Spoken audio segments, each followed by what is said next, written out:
pero poco después se escucharon algunos disparos. Todo sucedió en cuestión de segundos. La chica miró hacia el auto de Francisco y vio correr a Jackie con dificultad hacia su auto.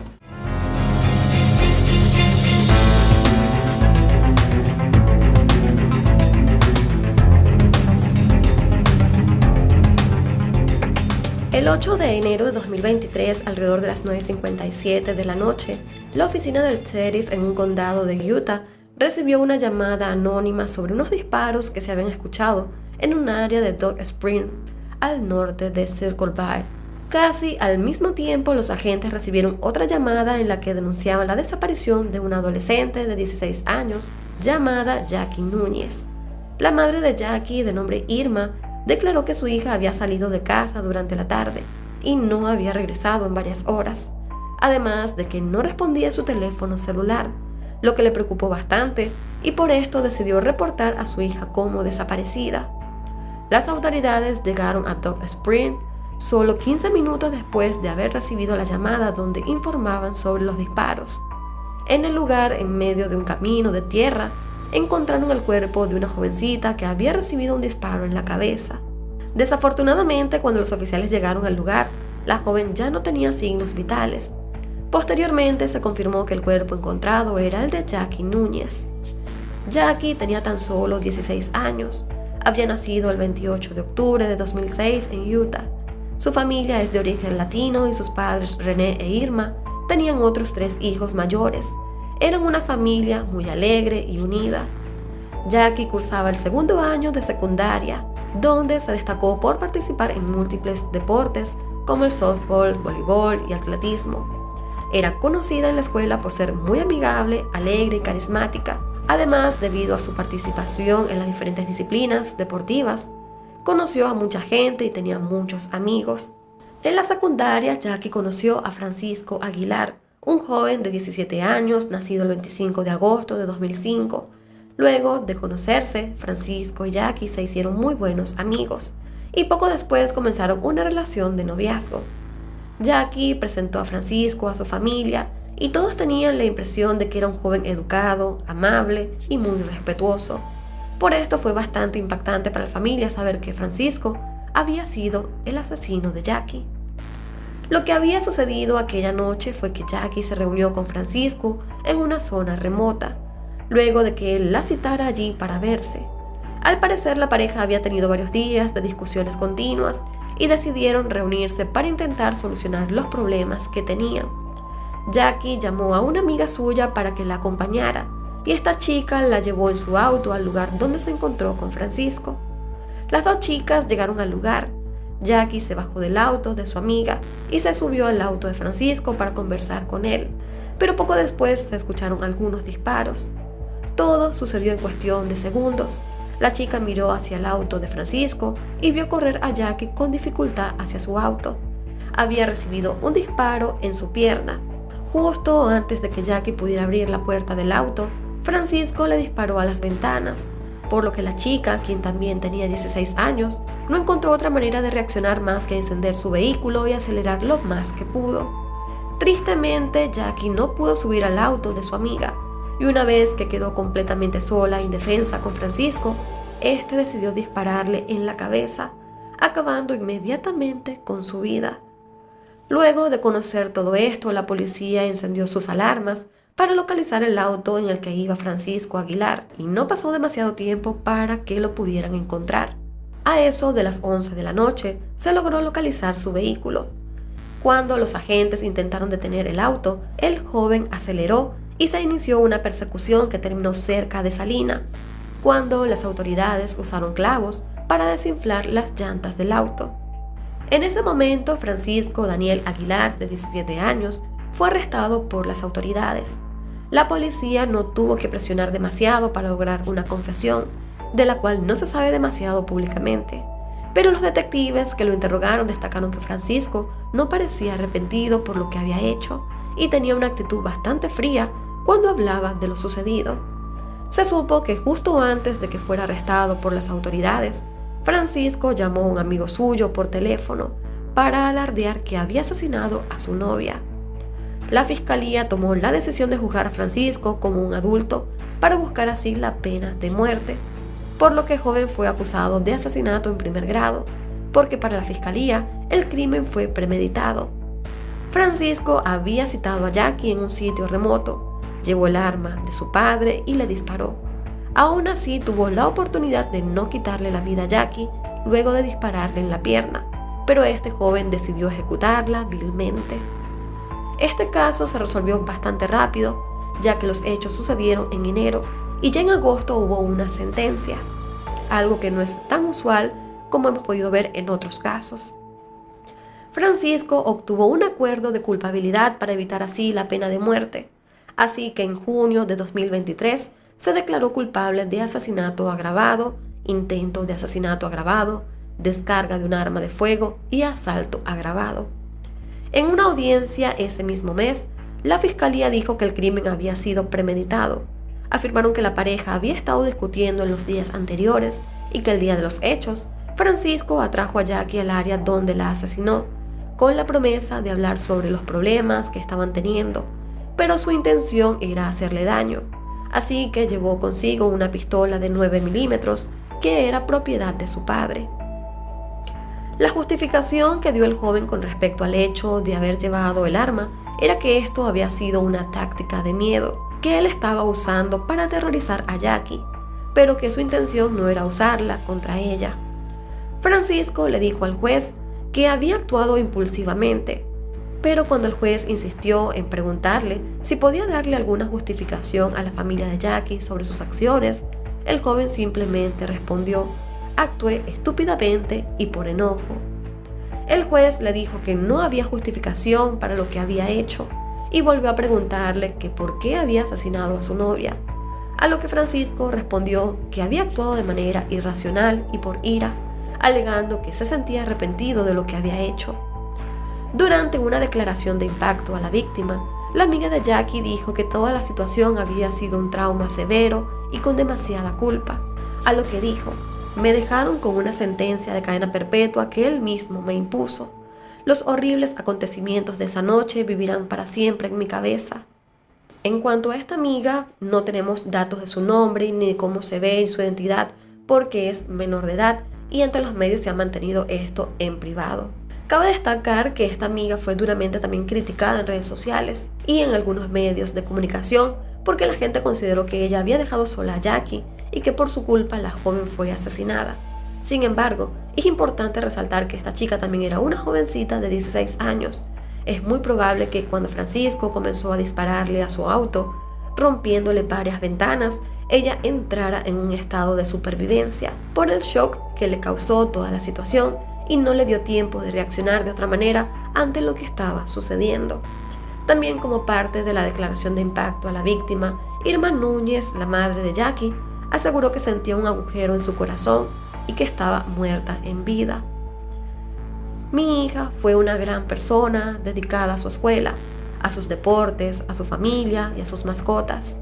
Siento un agujero inmenso en mi corazón y por eso pido hoy que se haga justicia. Las dos hermanas mayores de Jackie, de nombre Mayuli y Rosa, también hablaron en el estrado y describieron el profundo dolor y sufrimiento que estaban padeciendo por la pérdida de Jackie. Destacaron que esa sería una batalla que tendrían para toda la vida. La persona que eligió quitarle la vida a Jackie no merece nada menos que una cadena perpetua tras las rejas, vivir para siempre con las consecuencias que deberían seguir a tales acciones. Estos 232 días son solo el comienzo de la cadena perpetua de sufrimiento de toda mi familia. Esta sentencia no la elegimos nosotros, no las dio una persona que se suponía que debía proteger, amar y respetar a Jackie. Finalmente, el 29 de agosto de 2023, Francisco Daniel Aguilar fue sentenciado a cadena perpetua con posibilidad de solicitar la libertad condicional luego de cumplir un mínimo de 25 años en prisión. Luego de conocer la sentencia, Irma Núñez dijo entre lágrimas que por fin se había hecho justicia terrenal y se mostró confiada en que también habrá justicia divina para el asesino de su hija.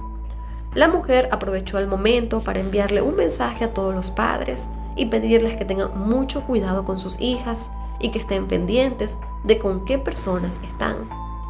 Como dije antes, en este caso hay varios detalles que no se conocen públicamente porque todos los involucrados en este punto eran menores de edad y es un caso bastante reciente.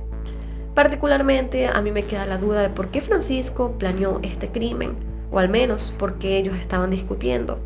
Nunca se dijo abiertamente a qué se debieron estas discusiones y en el tribunal no se dio una justificación para lo que hizo, pero finalmente él fue enjuiciado por sus actos.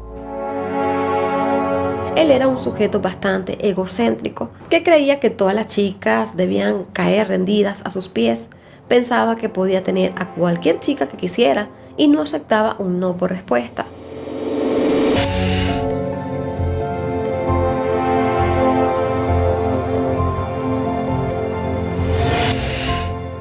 Para el 25 de octubre del año 2023, poco antes de la medianoche, la policía de Sydney, Australia, recibió una llamada anónima de un hombre que alertaba sobre el hallazgo de un cuerpo en uno de los baños del gimnasio de la escuela St. Andrew en Cathedral School.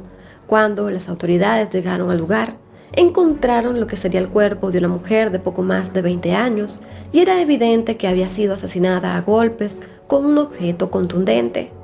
Paralelo a aquella llamada, la policía también había recibido la alerta de Jamie y Peta James, padres de una joven de 21 años llamada Lily James, quien estaba desaparecida desde ese mismo día. El padre de Lily afirmó que había recibido un mensaje de su hija pidiéndole que la fuera a buscar a la escuela donde trabajaba, pero cuando él acudió al lugar, ella no salió, así que pensó que quizás ya se había ido, pero la situación era muy extraña. Al no poder comunicarse con ella durante horas, decidieron denunciar su desaparición. La policía estaba casi segura que la mujer hallada en el baño de la escuela era Lily, pero era casi imposible reconocerla físicamente por la gravedad de sus heridas, así que tuvieron que recurrir a los análisis de ADN, los cuales posteriormente confirmaron que se trataba de ella. Lily era la entrenadora del equipo de waterpolo de la escuela. En sus años en la escuela anglicana para niñas, Lily se destacó en diversos deportes y actividades extracurriculares, como fue el teatro y la danza. Además, la joven también fue una estudiante notable, graduándose con honores en el año 2020. Tras salir de la secundaria, decidió estudiar la carrera de negocios deportivos en la Universidad Tecnológica de Sydney y a su vez comenzó a trabajar como entrenadora en St. Andrew. Sus padres y su hermano Max estaban muy orgullosos. Lily era una joven extrovertida, amigable, con un futuro prometedor, por lo que cuando descubrieron que su vida había sido arrebatada de tal manera, el shock fue bastante grande para toda su familia.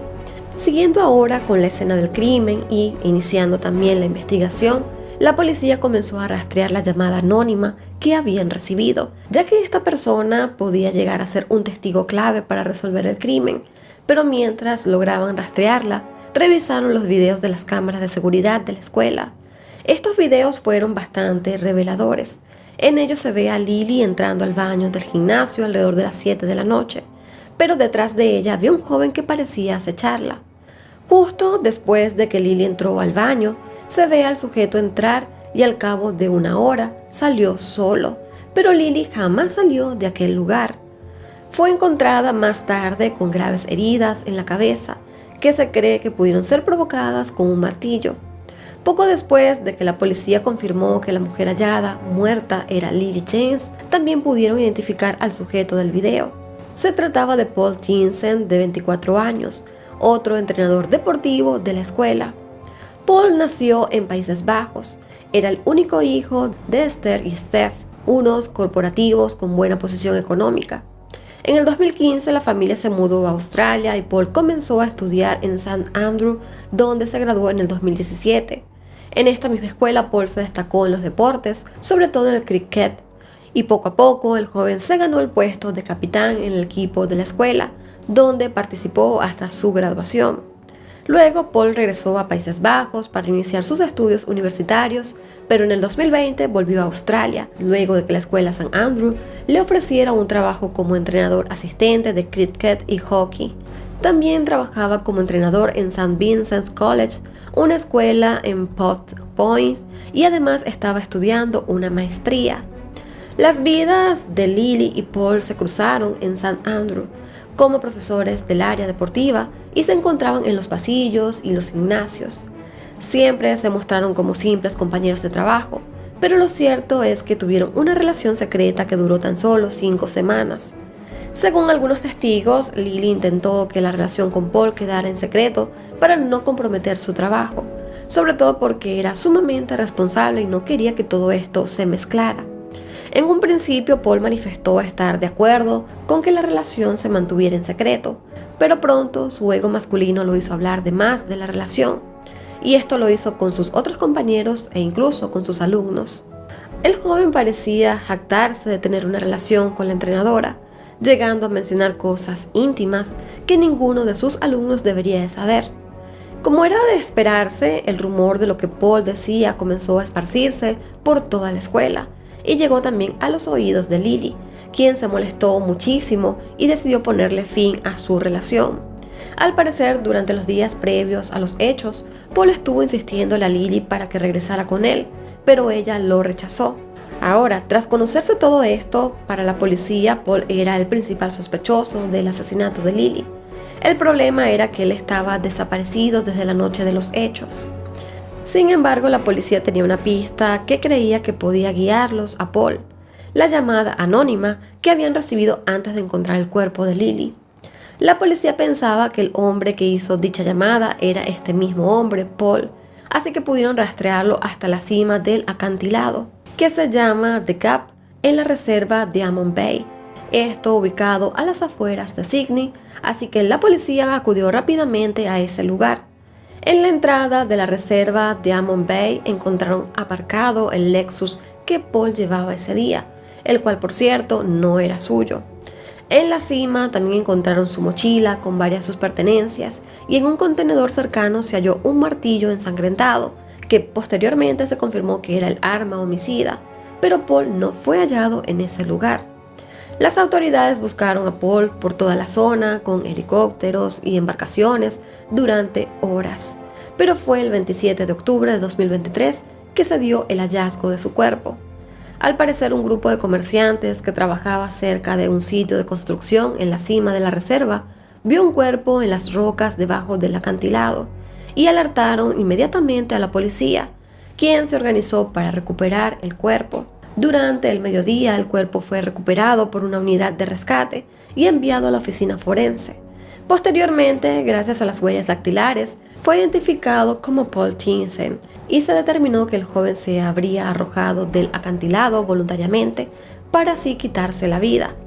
Según los testigos que entrevistó la policía, Paul había llegado alrededor de las 10 de la noche del 25 de octubre, es decir, pocas horas después del asesinato.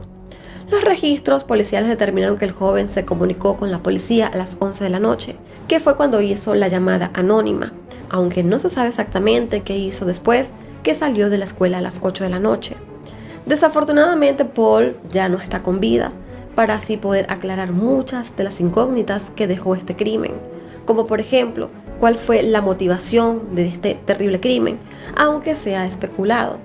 Según sus compañeros de trabajo, amigos y estudiantes de Paul, él era un sujeto bastante egocéntrico, que creía que todas las chicas debían caer rendidas a sus pies.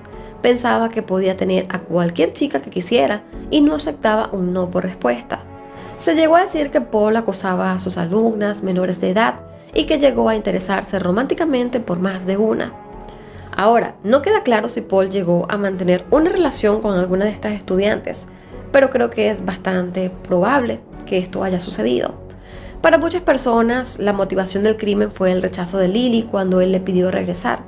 Y se cree que el crimen fue premeditado porque se descubrió que la misma mañana del crimen, Paul acudió a una ferretería para comprar un martillo.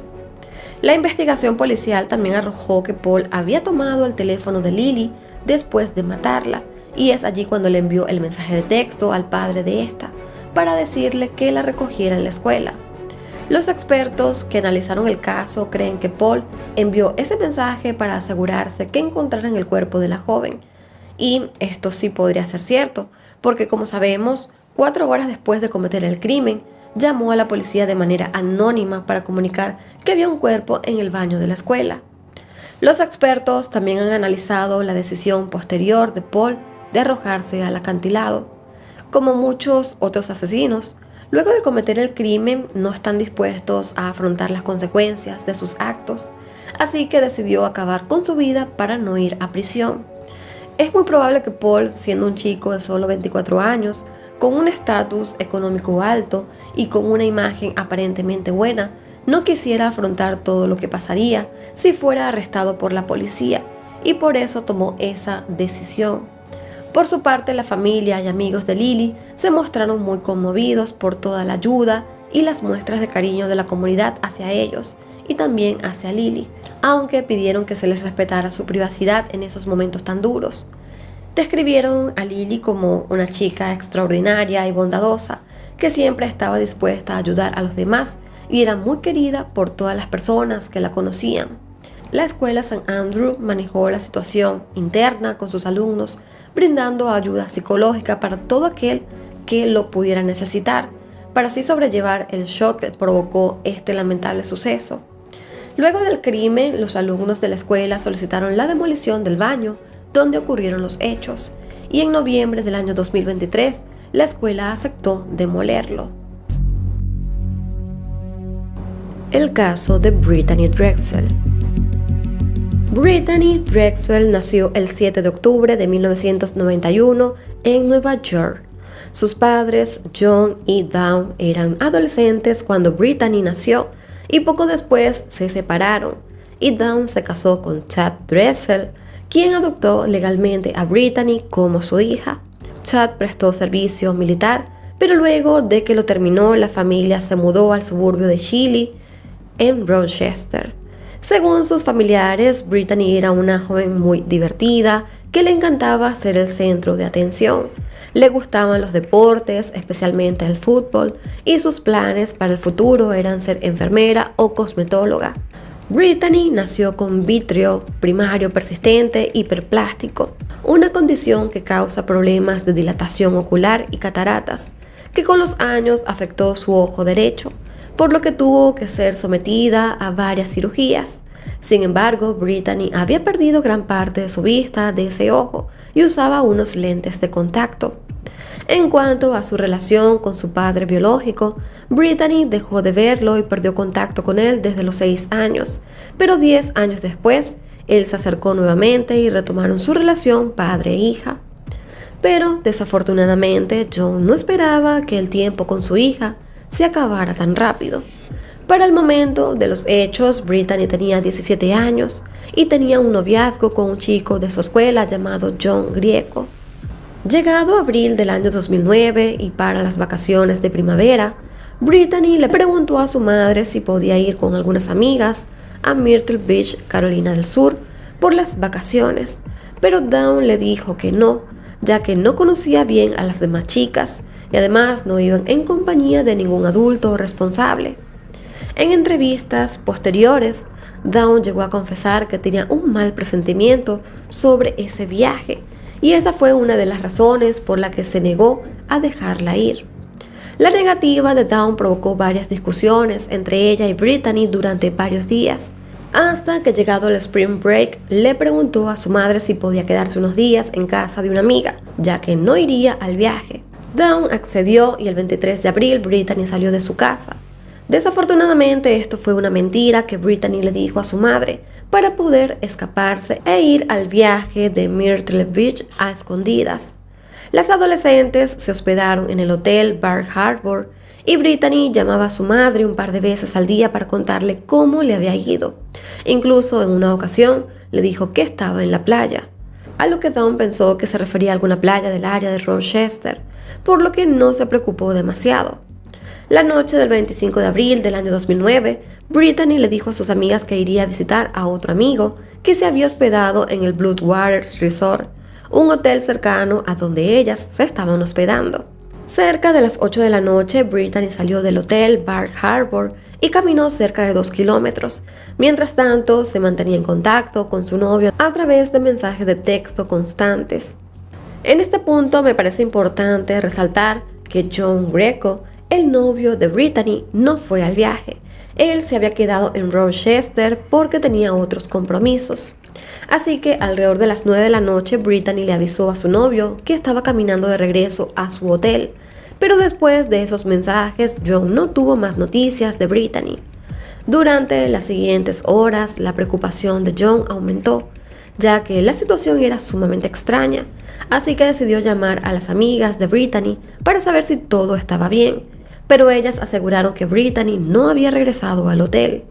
El novio y las amigas de Brittany intentaron localizarla como pudieron, pero al no tener ninguna respuesta, John decidió marcar a la mamá de Brittany, quien se enteró de la peor manera que su hija se había ido de viaje a Myrtle Beach a escondidas. Inmediatamente, Dawn contactó a la policía de Rochester y estos a su vez se comunicaron con la policía de Carolina del Sur para iniciar la búsqueda de Brittany. Debido a que el último lugar donde la jovencita fue vista era el Blue Water Resort, las autoridades acudieron a ese lugar para investigar. Allí se pudo obtener los videos de las cámaras de seguridad, donde se podía ver a Brittany saliendo del resort alrededor de las 8:50 de la noche con una camiseta sin mangas de color blanco y negro, unos shorts de jeans y un bolso beige. Se conoció que la persona a la que Brittany fue a visitar en el hotel era Peter Brocksowitz, un joven de 20 años que trabajaba como promotor de discotecas en Rochester, a quien Brittany conoció la noche anterior. Peter vivía en Rochester, pero al igual que Brittany, estaban en el Spring Break, ya que este es un sitio muy conocido y frecuentado por adolescentes y jóvenes universitarios, y sobre todo en épocas de vacaciones, de primavera o de verano. Evidentemente, al ser la última persona conocida en ver a Brittany, se convirtió en una persona de gran interés para la investigación. Las autoridades revisaron la habitación donde se estaba hospedando Brittany y encontraron todas sus pertenencias, excepto su cartera y su celular. Así que decidieron rastrear la señal de su teléfono para ver en cuáles antenas había recibido su señal.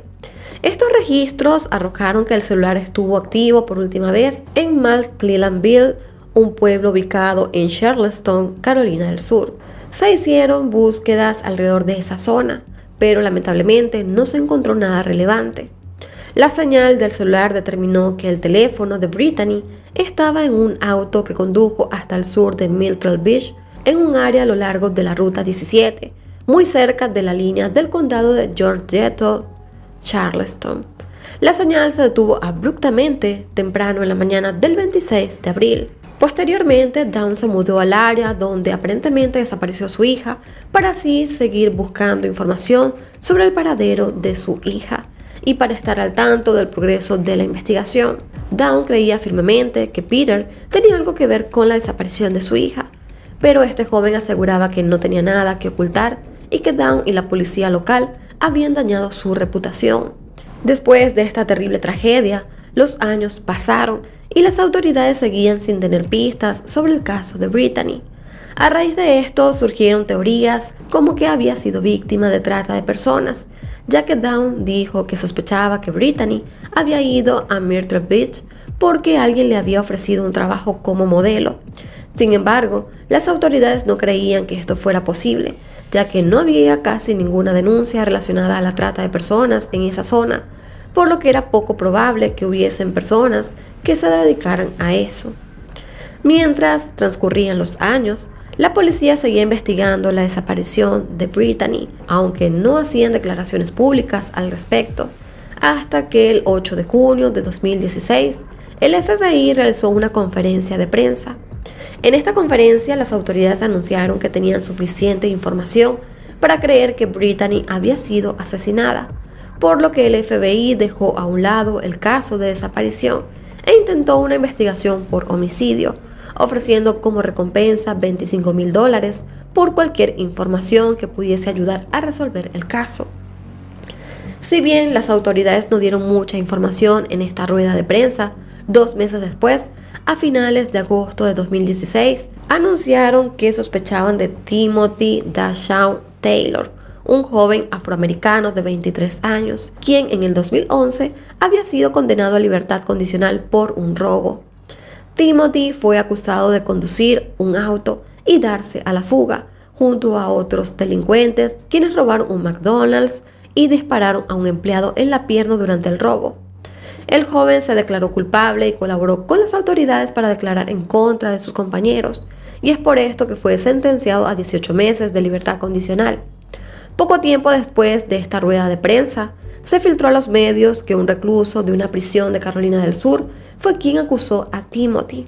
El recluso llamado Taquan Brown le dijo a las autoridades que había visto cómo Timothy secuestró y abusó en grupo y asesinó a Brittany, para luego arrojar sus restos a un pozo lleno de caimanes. Según Taquan, quien por cierto desde 2015 estaba cumpliendo una condena en prisión de 25 años por homicidio involuntario, dijo que él había ido a visitar una casa de seguridad en McClellanville para llevarle un dinero al padre de Timothy y vio a Brittany. El padre de Timothy se llama también igual que su hijo, por lo que me voy a referir ahora a él como Shawn, que es como lo llama su familia para así evitar confusiones. Así que Taquan aseguró que vio cómo Brittany fue abusada sexualmente por un grupo de 8 a 12 personas y que la había visto corriendo, intentando huir de la casa, pero Timothy la golpeó con un arma y la arrastró de regreso adentro.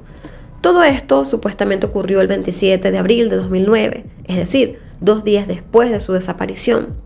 El hombre afirmó que no reconoció a Brittany en ese momento, pero se dio cuenta de quién era un mes después cuando vio su rostro en los medios. Por otra parte, hay un dato muy importante que se debe destacar con respecto a este hombre, Timothy, y es que él perdió un brazo cuando tenía 4 años, y además, en el 2009, cuando ocurrió la desaparición de Brittany, él tenía 16 años. Ahora, esto no quiere decir que no pudiera cometer un crimen, pero es un detalle que me parece importante de resaltar. Así que Taquan también afirmó que escuchó disparos dentro de la casa pocos minutos después y que luego vio cómo sacaban de la casa de seguridad una alfombra enrollada que fue desechada en el pozo infestado de caimanes, por lo que él creía que era el cuerpo de Brittany. Supuestamente hubo un segundo informante anónimo, que era otro recluso, que confirmó las declaraciones de Taquan, diciendo que sabía que Timothy había secuestrado a Brittany en Myrtle Beach y la llevó a McClellanville con fines de tráfico sexual. De este informante no se tiene más datos ni declaraciones. Por otra parte, la policía sospechaba que Timothy y Shawn estaban involucrados en el asesinato de Brittany, pero no tenían pruebas para sustentar las acusaciones de Taquan. En este punto, Timothy aseguró que él no tenía nada que ver con el caso de Brittany y que además ni él ni su padre conocían a Taquan y, según su criterio, Taquan había inventado todas esas declaraciones para poder hacer un acuerdo con la policía y así rebajar su condena. Asimismo, Timothy afirmó que tenía una sólida coartada, ya que el día que señaló Taquan como el día de los hechos, él estaba asistiendo a clases en su escuela. Sin embargo, pese a todo esto, las autoridades decidieron procesar a Timothy en un tribunal federal por el mismo robo por el cual ya había sido condenado en el 2011 en un tribunal estatal. Así que a finales de 2016, Timothy fue procesado por interferir en el comercio interestatal mediante amenazas o violencia, un cargo derivado de su papel como conductor del robo. Así que Timothy fue arrestado por este nuevo cargo y sus abogados dijeron que se declararía culpable, ya que su culpabilidad ya había sido probada en un tribunal estatal, cuando fue sentenciado a 18 meses de libertad condicional. Pasado el tiempo, ya llegado junio de 2017, Timothy llegó a un acuerdo con la fiscalía y se sometió a una prueba de polígrafo, la cual fue inconclusa. En una de las preguntas, Timothy fue cuestionado sobre si había visto a Brittany después de su desaparición o si sabía quién estaba involucrado. Él respondió que no, pero el polígrafo determinó que probablemente no estaba diciendo la verdad. Pero en este punto recordemos que Timothy estaba siendo procesado por el caso de robo y su acusación no tenía nada que ver, o al menos legalmente, con el caso de Brittany. Pero como parte del acuerdo con la fiscalía, él accedió a responder preguntas sobre el caso de Brittany, aunque las pruebas de polígrafo no son admisibles en un juicio. También pasaron un par de años sin ningún avance relacionado al caso de Brittany, pero en febrero de 2019, Taquan Brown brindó una entrevista vía telefónica con un canal de televisión. Taquan, quien se encontraba en el McCormick Correctional cumpliendo su sentencia de 25 años, dijo que en realidad había visto a Brittany 3 veces después del supuesto secuestro y que la primera vez fue 2 días después de su desaparición y allí fue testigo del abuso sexual. También declaró que la última vez que vio a Brittany con vida fue en mayo de 2009 en un camino de tierra poco transitado, cerca de la casa de un primo suyo, a casi hora y media de distancia de McClellanville. Taquan agregó que ese día vio cómo un hombre llamado Nate le disparó 2 veces a Brittany con una escopeta de 2 cañones, pero que luego de eso él se fue y nunca supo qué hicieron con su cuerpo. Así que estas declaraciones de Taquan contradecían por completo su testimonio inicial que brindó a la policía, lo que evidentemente ponía en tela de juicio toda su historia. Taquan también afirmó que presentó una demanda contra los funcionarios policiales que dieron su nombre a la prensa, ya que, según sus declaraciones, estos oficiales le dieron la reputación de soplón y pusieron su vida en peligro. Añadió que Shawn, el padre de Timothy, ofreció una recompensa por su cabeza y que ya había sido agredido. Tiempo después se conoció que los supuestos informantes que respaldaron la historia de Taquan habían admitido que inventaron absolutamente todo, aunque no se conocieron las razones. En diciembre de 2019, el juez a cargo declaró que Timothy había cumplido su tiempo en la cárcel, luego de que se declarara como culpable.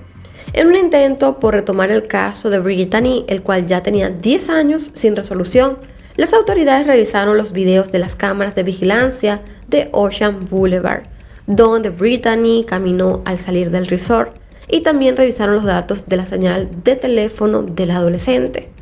Esto les permitió rastrear el recorrido de Brittany la noche en que desapareció, encontrando coincidencias entre las imágenes de las cámaras de vigilancia y la señal del celular.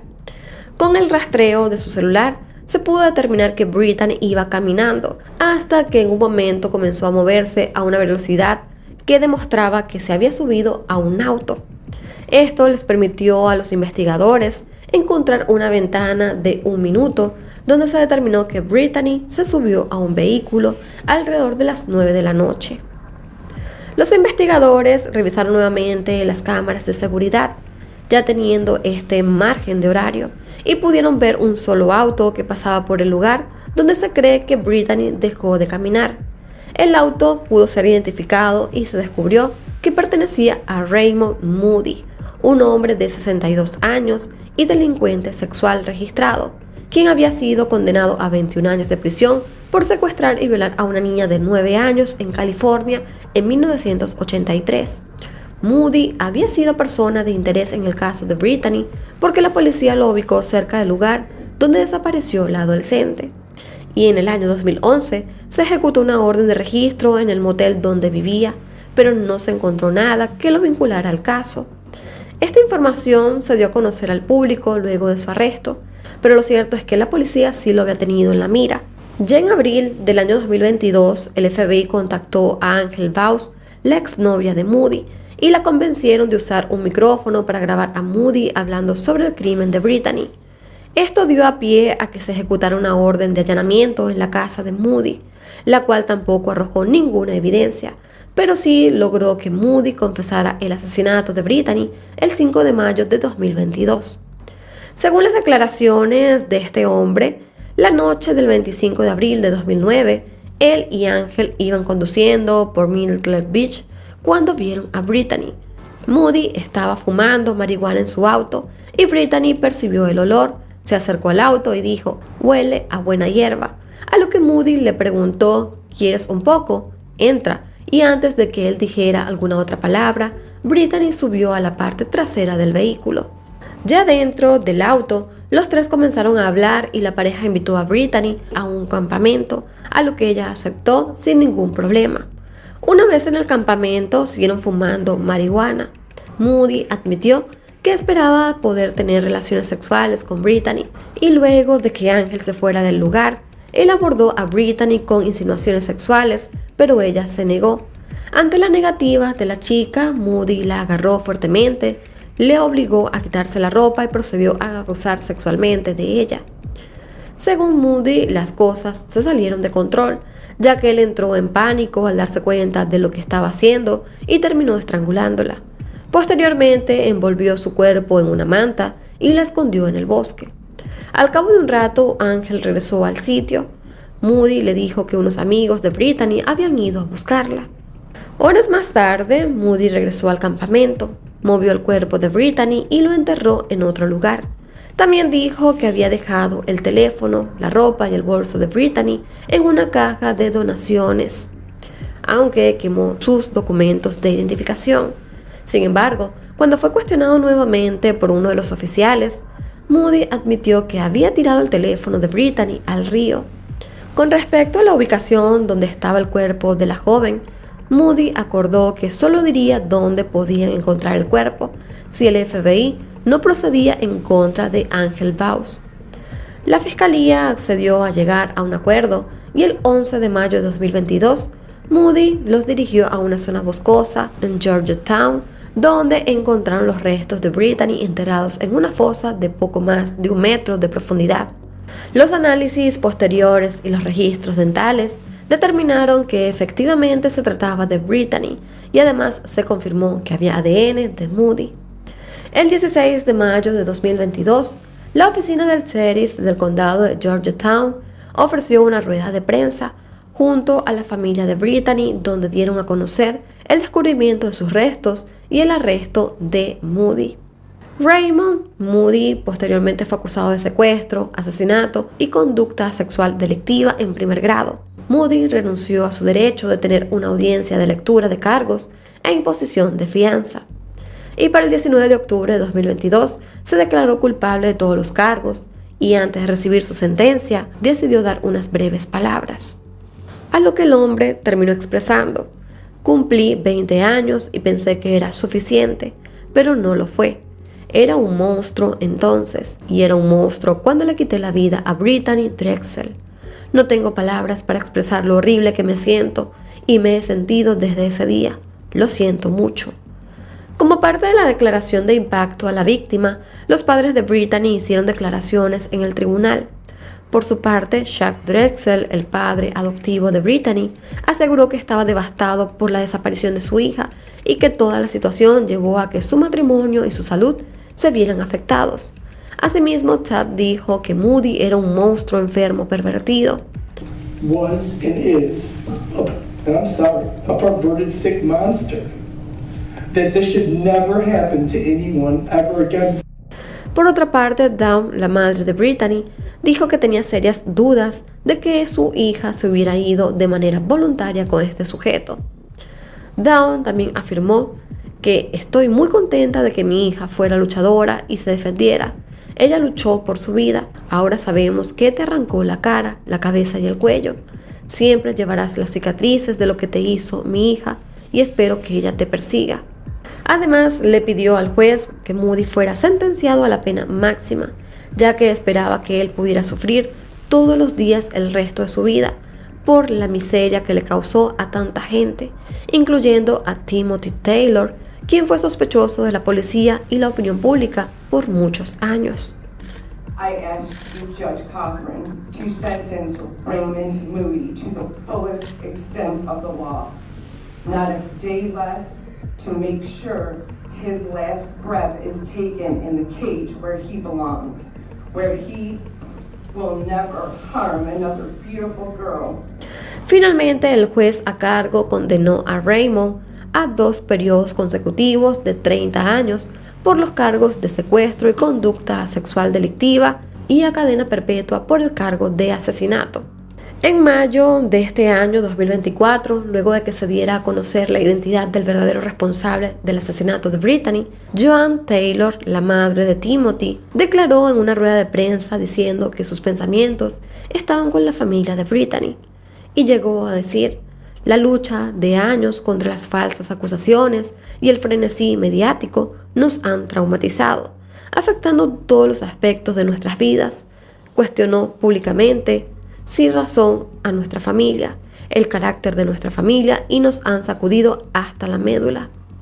El arresto de Moody confirmó lo que la familia supo todo el tiempo, que su hijo no estaba involucrado y era inocente, aunque para Joan el daño ya estaba hecho, ya que el nombre y la cara de su hijo siempre estarían vinculados a Brittany Drexel debido a una mentira.